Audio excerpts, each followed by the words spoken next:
ഇപ്പോൾ വയനാട് ലോക്സഭാ മണ്ഡലത്തിലെ LDF സ്ഥാനാർത്ഥി ആനി രാജ നമ്മോടൊപ്പമുണ്ട്. ശ്രീമതി ആനി രാജ, തെരഞ്ഞെടുപ്പിന് ഇനി ഏതാനും മണിക്കൂറുകൾ മാത്രമേ ബാക്കിയുള്ളൂ. അവസാന പ്രതീക്ഷ എന്താണ്? തീർച്ചയായിട്ടും ഇടതുപക്ഷ ജനാധിപത്യ മുന്നണിയുടെ സ്ഥാനാർത്ഥിയായി ഞാൻ ഇവിടെ വന്നത് മത്സരിക്കുന്നതിനും ജയിക്കുന്നതിനും വേണ്ടിയാണ്. അതുകൊണ്ട് തന്നെ വലിയ ശുഭപ്രതീക്ഷയിലാണ് ഞാൻ. കഴിഞ്ഞ ലോക്സഭാ തെരഞ്ഞെടുപ്പിൽ 2019 നമുക്കറിയാവുന്നതുപോലെ രാഹുൽ ഗാന്ധിയുടെ വരവോടുകൂടി വയനാട്ടിൽ മാത്രമല്ല അത് കേരളത്തിലാകെ ഒരു തരംഗമായി മാറുകയുണ്ടായി. ഇത്തവണ ഒരു തവണയാണ് തെരഞ്ഞെടുപ്പ് പ്രചാരണത്തിന് രാഹുൽ ഗാന്ധി എത്തിയത്. കഴിഞ്ഞ ദിവസം പ്രിയങ്ക ഗാന്ധി ഉണ്ടായിരുന്നു. രാഹുൽ ഗാന്ധിയുടെ വരവ് മണ്ഡലത്തെ ഇളക്കി മറിച്ചിട്ടുണ്ടോ? കട്ടായി. ആനി രാജയിലേക്ക് നമുക്ക് തിരികെ എത്താം. വയനാട് ലോക്സഭാ മണ്ഡലത്തെ സംബന്ധിച്ചിടത്തോളം നിർണായകമാണ്, ഏറ്റവും പ്രധാനപ്പെട്ട.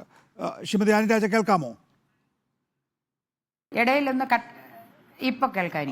എൻ്റെ ചോദ്യം എന്ന് പറയുന്നത് 2019 വലിയ തരംഗമായിരുന്നു രാഹുൽ ഗാന്ധി എന്ന് പറയുന്നത്. ഇത്തവണ ആ തരംഗം നിലനിൽക്കുന്നുണ്ടോ?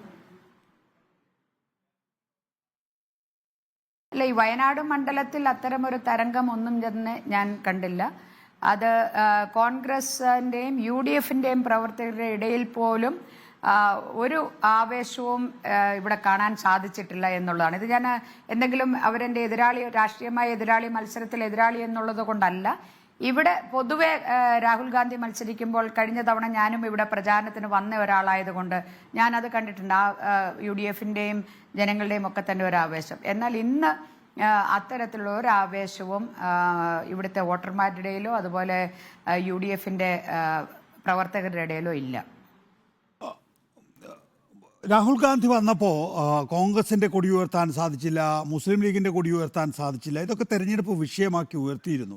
താങ്കളുടെ സുഹൃത്തായിട്ടുള്ള ബൃന്ദ കാരാട്ട് വന്ന സമയത്ത് INLൻ്റെ കൊടിയൊക്കെ തന്നെയും അവർ തന്നെ ഉയർത്തുകയും അവർ തന്നെ വീശുകയും അതിനെ ഒരു റെസ്പെക്റ്റബിൾ കോൺസ്റ്റിറ്റ്യുവൻ്റായി INLനെ വിശേഷിപ്പിക്കുകയൊക്കെ ചെയ്തു. അതുകൊണ്ട് തന്നെ രാഷ്ട്രീയം പറഞ്ഞാണ് മുന്നോട്ട് പോകേണ്ടത്. ഇത്തരം കാര്യങ്ങളൊക്കെ തെരഞ്ഞെടുപ്പിൽ പ്രതിഫലിപ്പിക്കാൻ, അതായത് ന്യൂനപക്ഷ വോട്ടുകൾ വളരെ പ്രധാനമാണല്ലോ വയനാട്ടിൽ. അല്ല, ന്യൂനപക്ഷത്തിന്റെ വോട്ട് എന്നതിനപ്പുറത്തേക്ക് അതിലൊരു രാഷ്ട്രീയമില്ലേ ശ്രീ നികേഷ്?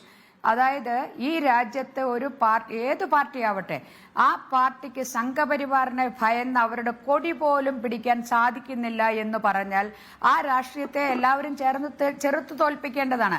ആ ചെറുത്തുനിൽപ്പ് ഒരു പാർട്ടി എന്ന നിലയിൽ കൊടി ഉയർത്തിക്കൊണ്ട് തന്നെ ആ ചെറുത്തുനിൽപ്പ് നടത്തണമെന്നാണ് ഞങ്ങൾ പറയുന്നത്. അതല്ലാതെ ഇവിടെ മുസ്ലിം ന്യൂനപക്ഷ വോട്ടുകളുണ്ട് അല്ലെങ്കിൽ ഭൂരിപക്ഷ വോട്ടുകളുണ്ട്, നിങ്ങൾ അതിനെ ന്യായീകരിക്കരുത്. അതിനപ്പുറത്തേക്ക് ഒരു ജനാധിപത്യ അവകാശത്തിന്റെ ധ്വംസനം ഇവിടെ നടക്കുന്നുണ്ട്.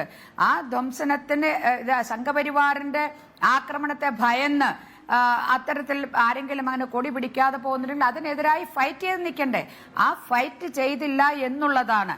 ഒരു കൊടി ഉയർത്തിയാൽ ഒരു പ്രചാരണം വരും എന്ന ഒരു പ്രചാരണത്തെ പോലും ഇത്രയേറെ ഭയക്കുന്നുവെങ്കിൽ അവര് ഈ രാജ്യത്ത് നടത്തുന്ന അതിക്രമങ്ങളെ എങ്ങനെ അതിജീവിക്കും? ഈ കോൺഗ്രസ് നേതൃത്വം നൽകുന്ന UDF, മുസ്ലിം ലീഗിന്റെ കൊടിയെ സംരക്ഷിക്കാൻ രാഹുൽ ഗാന്ധി, കോൺഗ്രസിന്റെ ഏറ്റവും വലിയ നേതാവ്, ഇവിടെ വന്ന് നിൽക്കുമ്പോൾ അദ്ദേഹത്തിനാവുന്നില്ലെങ്കിൽ പിന്നെ അത് VD സതീശന് കഴിയുമോ? നമ്മുടെ ബഹുമാനപ്പെട്ട ഓപ്പോസിഷൻ ലീഡർക്ക് അതിന് സാധിക്കുമോ?